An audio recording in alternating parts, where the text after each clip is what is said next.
Welcome to the Online Great Books podcast, brought to you by onlinegreatbooks.com, where we talk about the good life, the great books, great conversation, and great ideas.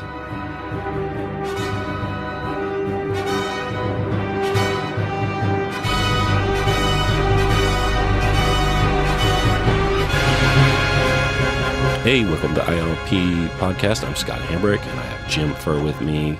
Today I wanted to talk to a little bit about asking good questions, right? We have these book group meetings, so we read the book, and then once a month we get together in our Zoom classroom at ILP.com and do a seminar. We do a Socratic seminar with 14 other guys or girls that are reading this book. Boys or girls, men or women. Somebody's going to call me. Old men, right? And for the purpose of discussing the text, right? And we have an interlocutor who is You better explain what an interlocutor is. Yeah, so Socrates would wander around Athens, and he would just accost people at the agora, in the market. He'd just walk up to some poor guy trying to buy fish or something and ask him, "What's justice?" And he'd say, I don't know. He'd say, "No, what's justice?" He'd say, it's whatever the strong guy says it is. And then he would just commence to just ask this guy clarifying questions to just drill down farther and farther on his interlocutor's opinion of what justice was. And so the guy it's his partner in debate would be his interlocutor, And so, we always want an honest interlocutor, right? That's going to good faith discussion that's not trying to steer us in a particular way, but really is trying to find out what we think about stuff. Right. We're really not actually having a real live debate. We're not trying to convince. We're engaged in dialectic. We're discussing. We're trying to get at the truth through discussion. And the interlocutor helps us do that. And so in our ILP Socratic seminars, we have a trained interlocutor there that is there to, like Socrates said, to help midwife these ideas. He ain't there to teach. He's there to help you form your thoughts and ideas more clearly. And there again, I think we've said it before, but it bears repeating that we're not instructors in this. That's not the goal. No. It's no not teaching. Allowed, actually. No teaching. We don't allow that. You're there to invest in yourself and learn these materials and take out of it what you want. How arrogant would you have to be to try to teach one of Plato's texts?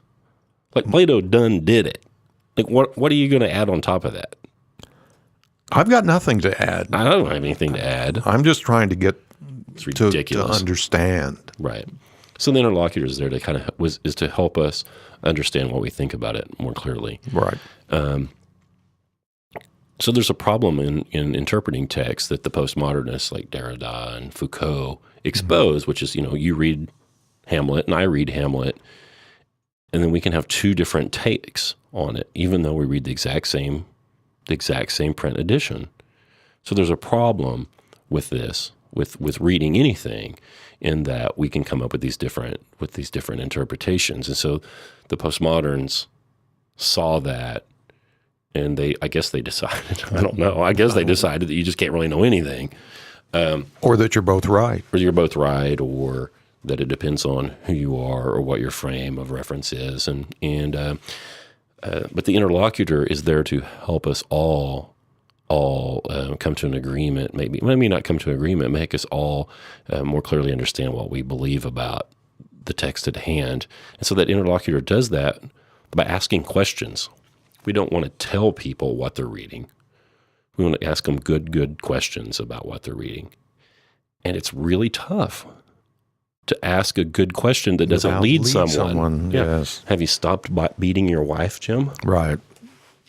And we wrote up actually Jim wrote it up, and I kind of added a couple. He created a list of questions. I got 6 or 7 here that we take to our group that meets in my home, and we can just pick one of these questions, and it just kicks off the conversation. And most of the time, we don't need to do anything further. You just ask that question, and you've got 2 hours of discussion following it. And, one of these is, and I think this is a good one for like the Iliad or the Odyssey or Virgil's Aeneid. So those kind of works of epic fiction. This is a good question. Why do we continue to read this book? Why do we read a book that is 2,500 years old about a war that probably never happened? Right. With some characters that we know were real, but some that weren't, and they've all been stretched and moved around over time, and so why read it? What is the point? That's a great question, because if you can answer that question, it tells you what's important about that book. Now, I was going to say traditional. The way people are taught now isn't traditional. It's experimental. We've been doing it for about 120, 130 years. But the way that they would do it in a North American classroom now is someone would stand up in front of the group who are all facing forward. The students aren't looking at each other. In a platoon. Mm-hmm. And the platoon sergeant or the instructor stands up there and says, this is what the theme of this book is. No. Maybe he's right. Maybe. I don't know. But if you ask the question, why do we continue to read this book? It lets us unpack so much about that book without poisoning the well, without leading the reader into a conclusion we want them to have. Because education is almost the formal education, the kind of education you're referring to, is almost by design trying to lead you somewhere. That's the whole point of it. Yeah, it is. It is not. It's and it's not exploratory for you. It is for you to become an advocate of whatever position is being presented to you for whatever reason. You end up taking notes on the instructor's notes, right? And we're really not interested in that. So if we read the Iliad, I don't know, let's go down this rabbit hole for a minute. If you say, why do we continue to read this book? Why do we read that book, Jim? Well, we read it. We have learned over the course of starting the group that we have here is that because almost everything that we've read up to now, and in fact, even in some of the things we're reading at the moment, it all refers back. It all goes back to this. You will see references to Homer in all of the Greek materials, and we're going for Dante pretty soon, and Dante's a rip-off of the Aeneid. Right. It just is. So. And the Aeneid is fan fiction on the Iliad, or the Odyssey. Right. Odyssey, yeah. Yeah, so you're saying then, so I'm trying to be a good interlocutor, which I'm not, by the way. No, you're better than I am. I don't know about that. So you're saying that one of the reasons we're reading the Iliad is because it influenced so much else that's important. Yes. But why? Why did it influence that? Like it could have been the Epic of Gilgamesh that was influential on all these Europeans, but why? Why was it this? Yeah. Why this one? I would think because it was it was the base document of the base poet materials that were used by some of the greatest thinkers. If the greatest thinkers had been perhaps brought up in another culture or a different mindset or a different ancient history, then they would have developed based on that. The Greeks were the basis of Western society, Western thought, and this was their document. So I'm going to have to put a cigarette out on you or something.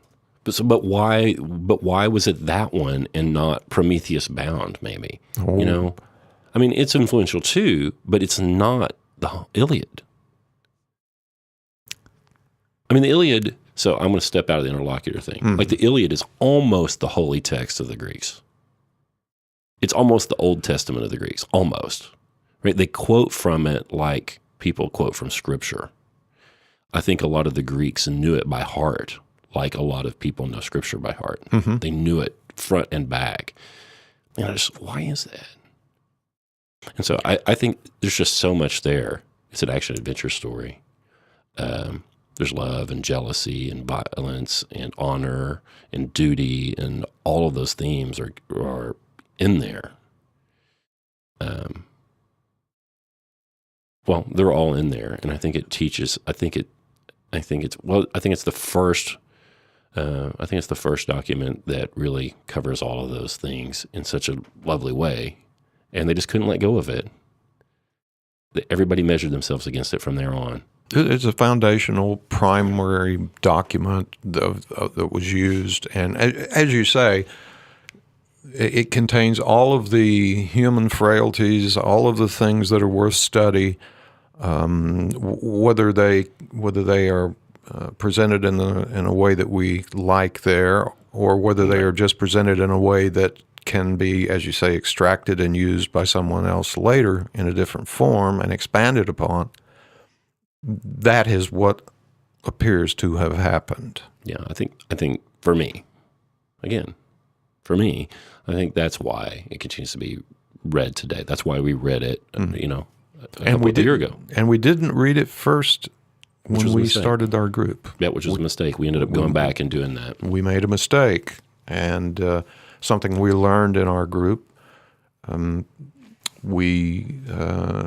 far did we get before we decided we should have gone back and done the Iliad first? A year.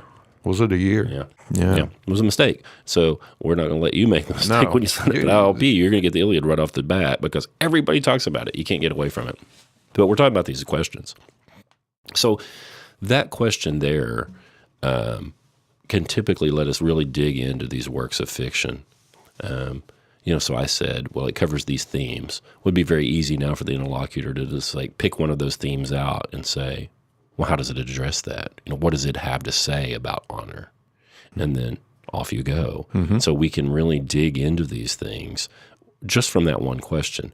But that question doesn't work quite as well maybe for some other types of work. And we've got another one here. It's why was this book written?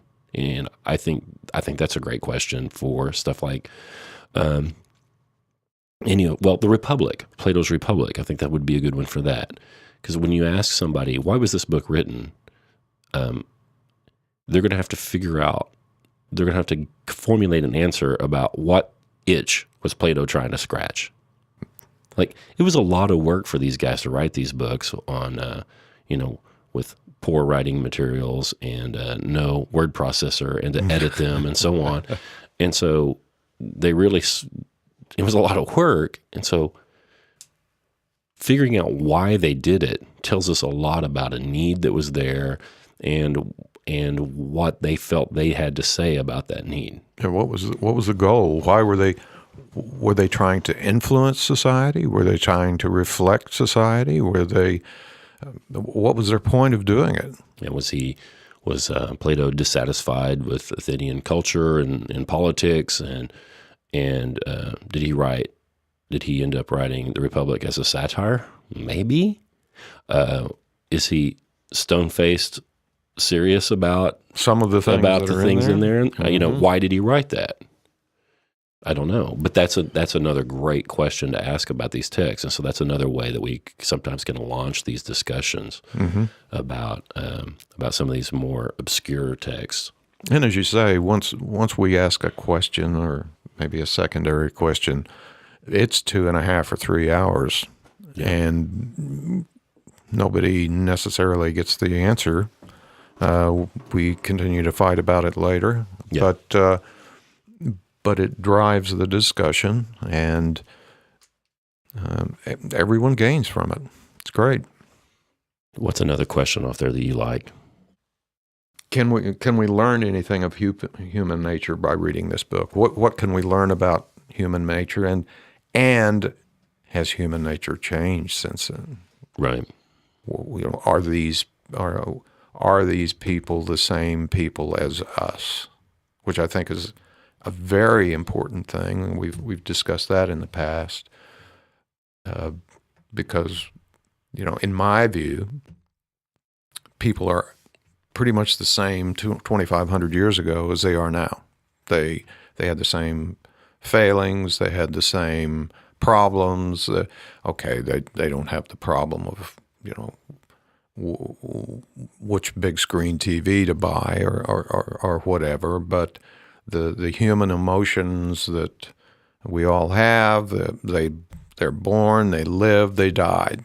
And in between are all of the things that happen to us and all of those things that happen to them. And I don't honestly think they were a lot different. So can we learn from their mistakes, their problems? Can it affect our lives in a positive way, or our societies, or can we improve? Right. Yeah, is improvement possible? Right. Yeah, so that question, can anything be learned about human nature by reading this book, can unpack or help us unpack all of those kinds of ideas. So again, another good question. It's not a leading question, I hope, right? Can anything be learned about human nature by reading this book? We're certainly leading the people in the seminar to think about the book in terms of human nature instead of, I don't know, cosmology, right? But because there's a little cosmology in the Republic, a little bit, not very much. But I mean, we could go down that rabbit hole. So we are leading them a little bit into thinking about a text in terms of human nature instead of maybe the ideas contained in there. Well, we're not saying what things can be learned about human nature. We're saying, can they? Yeah. Perhaps someone thinks they can. Perhaps someone would say that our lives are so much different than the lives lived by those people at that time that, no, you can't learn anything. Yeah. So that would be worth discussing. Yeah. I got another one here. So how did this book change the course or thought in history or of history? And I mean, I think that's a great question. It helps us position the book in the evolution of Western thought. So we pick up a book like Aristotle's Prior Analytics. Well, how did that book change the course of thought or history? So we can pick an ending of that question. So how did that book change the course of thought? Well, that forces the person answering that question to compare and contrast that to what they know about how people did think and how they now think, and forces us to look at that book. Again, it's somewhat leading, right? It's assuming that book is a kind of the fulcrum that the lever acted on, right? It implies an importance to it. It implies an importance. Yeah, which I don't think. Every now and then somebody's going to stand up and say, that book's rubbish, didn't do anything, it's bullshit. I mean, every now and then somebody does that, and that's fine. We'll do that one too. We'll go down that rabbit hole as well. But that's a great question because it makes you put the thing in the scope of thought as you know it anyway. So prior analytics, I mean, for me, there's before that and after that. And it set the stage for the Apollo missions. I mean, it took us out of the realm of superstition and a pantheon of gods acting capriciously and put us all in a world of cause and effect. If A, then B. If B, then C. A, then C. Which one wouldn't necessarily be able to realize unless you had gone through the Iliad and some of these other things, and the whole issue of how the Greeks and the gods and how they existed, and what a breakthrough, in fact, that was to get to reason, as opposed to what existed in people's minds about life before Everything that. was fate, right? Or so much was fate for those people. Yes. So you might say that Aristotle gave us hope. Oh, that was Prometheus. right? Vain hope. But yeah. I mean, it kind of took the capriciousness of the gods and fate away to some degree. So it changed spiritual systems. So you can see that, like, a question about a book about logic could lead us into talking about how a different way of thinking changed spiritual systems. So that's really interesting how some of these questions can lead the seminar down very very interesting paths that you didn't think about when you first read that. Because I've never really thought about it in terms of spiritual systems, but it had a big effect. And clearly it did, because Aquinas later picks that up, and I don't know if he revamps Christianity, but he builds it around an Aristotelian base, and off we go. Well, and we set the stage for the Enlightenment. Got another question? Some of these are sort of the same. They take you down some different paths. Are there aspects of this work which can speak to a person living in the 21st century? Yeah. Sometimes, you go around the room and ask that question, and a third of the people are going to say, man, no. Right. I read the Iliad or I read the Odyssey, and there's like a one-eyed guy, and he puts a stake. I mean, nope. That is nothing for me. And I think that's okay, because they're still going to get to go around the room and hear somebody else that's going to have an argument about why the Odyssey is important for somebody in 2018 to read. Yeah, maybe it'll color their view, or maybe it will, as I said, make them more comfortable with their view as they go along. That's the whole point. I think the pushiest I've ever been maybe in our group is we have a couple of guys, like almost everybody in our group are engineers, almost all of them. And engineers tend to not like fiction. Newsflash. And so we read the Aeneid, and a couple of the guys just like, I don't like this fiction. It's made up. Like, I don't want to. If we're going to read made up stuff, we can read anything, and nothing matters at that point, And I think the pushiest I've ever gotten was just I was dead set on convincing Thad that reading fiction was useful, which isn't probably unfair of me, but. Well, I don't know that. I don't know that he got convinced entirely. I think it made him at least think about it. And by the end of the evening and a couple of whiskeys, he had at least accepted that. Oh well, maybe it's okay. Maybe it's okay. Yeah, he was certainly glad to get back to some works about thought and philosophy and so on. But that gives you an idea of what the interlocutor's doing. It takes. I'm not a good interlocutor. I'm not. Carl is certainly better, but you can see that it takes a pretty thoughtful person to come up with these questions and not lead the reader down a predetermined path. We want to ask them questions that help them sort it out and help suss interesting things out about the text.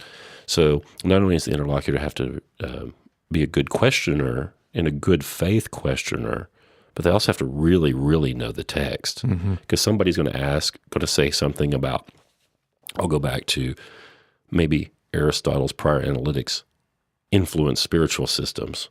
Well, that interlocutor is going to need to know enough about that text to know how that may or may not fall in there. And frankly, sometimes has to hold people accountable. Hey, that's not in there, or no. In book 3, line 63, he says, this about that, and that's clearly not what the author was trying to say. Right. So the interlocutor has to know the text better than anybody there. They're kind of first among equals in the group. Do I have anything more to say about questions today? No. I think this has hopefully given everyone an opportunity to understand a little bit more about how we work and what the point is. More than anything, an opportunity to you question others and you question yourself. That's what it comes down to. Yeah, I tell you, I really like having an interlocutor that sort of sits kind of, like I said, separate but equal, or first among equals, that's kind of slightly outside of the group. Because I'm really in the group with you guys, but often I kind of take that role. And if you're in your own group and you have to take that role, in a lot of groups that meet in people's homes that are privately run, they take turns doing that. Sometimes one person sort of emerges as that interlocutor. The person that's playing that role for that discussion can't really delve into their thoughts about the book. They're being a traffic conductor, and they can't drive. They can't really engage in the process for themselves. So for me, if we have a discussion where I really feel like I have to keep asking those questions and keep it going, I often don't get to go into the text like I want to personally. Right. So it's great to have some other dude do it. For my sake, it's great to have somebody else do it. Yeah, So and as you say, they're also a traffic cop, and being not having any skin in the game, so to speak, from a personal perspective on it. Yeah, they are able to be totally dispassionate about it, which is certainly important. They need to be dispassionate, and they need to have enough distance from it that they are able to do this without letting their own biases or thoughts come into it. Yeah, it's hard. It's hard. It takes a special person. Sure. So we've tried our very best to get the best interlocutors we can. We'll give you guys access to those people. It's a great deal of fun, and you'll find out surprising things about yourself when you're in one of those sessions. And others. Yeah, and others for sure. In getting these difficult questions asked of you in front of these other people is a pretty intimate experience. And it really helps bond everyone to the others in their group. It's a pretty special thing. You got to do it to believe it, I think. Well, we've been doing it. We're shocked and amazed at how it started and has continued, and that there are other people, more people than one would have dreamed, interested in doing this. Gives us I'm hope shocked. in mankind. Absolutely. Vain hope. Vain hope. And fire. Well, there's another show. I hope it's interesting for you. If you are interested in participating in this process for yourself, you can go to our website. It's intellectuallinearprogression.com, and you can enroll. Your book shows up at your house. You get an email that'll tell you what your seminar schedule is, and you show up and do a 2-hour seminar with one of our trained interlocutors that are all way smarter than me, and you get to plow your way through this canon with a great deal of help and support. Not just the interlocutor, but the other people in your group who are fellow travelers in this process, and it's really fun and it's really interesting. And I don't know anyone who does it for a year and isn't sad as hell that they did start it 20 years ago. I would agree. Yeah. There are times it's tough.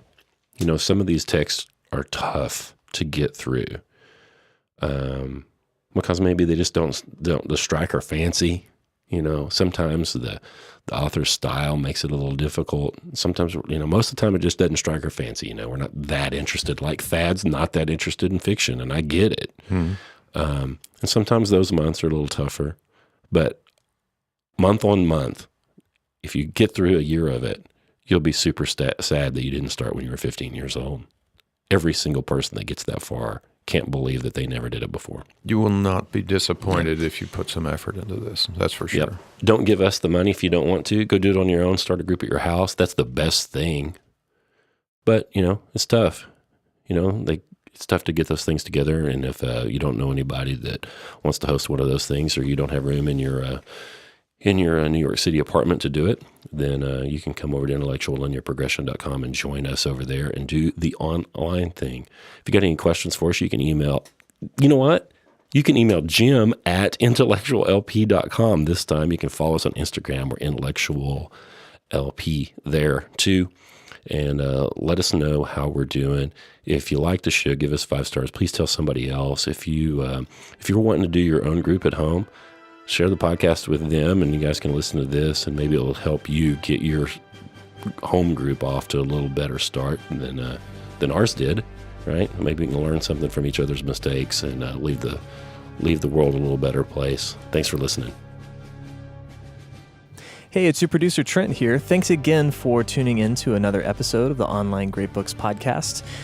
This episode was recorded a few months ago when Online Great Books was Intellectual Linear Progression. So if you're curious about what this whole thing's about, go to onlinegreatbooks.com and you can find everything you want to know about how to get started reading the great books. They've got lots of free materials, and if you're interested, you can sign up and be put into a small group with your own interlocutor and start asking some of these very questions that Scott and Jim have laid out for you. Well, thanks again for joining us, and we'll see you next time.